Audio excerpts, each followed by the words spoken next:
Beki wa kushoto wa Yanga Haji Mwinyi ameamua kukimbia usafiri wa magari na kutumia pikipiki maarufu kwa jina la bodaboda, lengo la kumrahisishia safari zake na kutafuta mahitaji mbalimbali ikiwa ni pamoja na kuwahi mazoezini.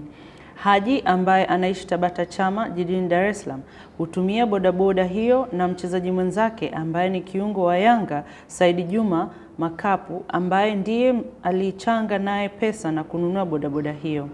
Akizungumza na Doris Maliaga wa MCL Sporti, Haji amesisitiza kuwa anahitaji usafiri wa gari lakini ameshindwa kulipata kwa sababu muda wa kumiliki gari haujafika.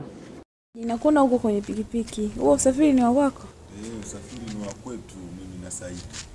Kwa nini unaamua kutumia pikipiki badala ya kutumia gari? Kwa sababu huu unarahisisha kuendea mazoezini. Mara moja tunafika, tunakuwa tupate foleni tofauti na gari.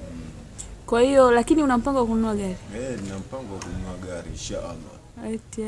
Labda tutegemee lini? Tegemee Mungu akileta rehema yake. Mambo mazuri yataki haraka. Lini? Lini? Siku yote Mungu akipenda. Lakini nimejipanga na mimi nitakuwa na gari. Kwa hiyo yani kununua pikipiki na gari, yani umenunua pikipiki kwa sababu ya foleni au umenunua pikipiki kwa sababu wakati wa gari bado? Nimenunua pikipiki kwa sababu wakati wa gari bado. Kwa sababu hii ni rahisi kwangu kwa safari ndogo ndogo inanisaidia sana. Eti. Kwa mlichanga wewe na Makapu? How much?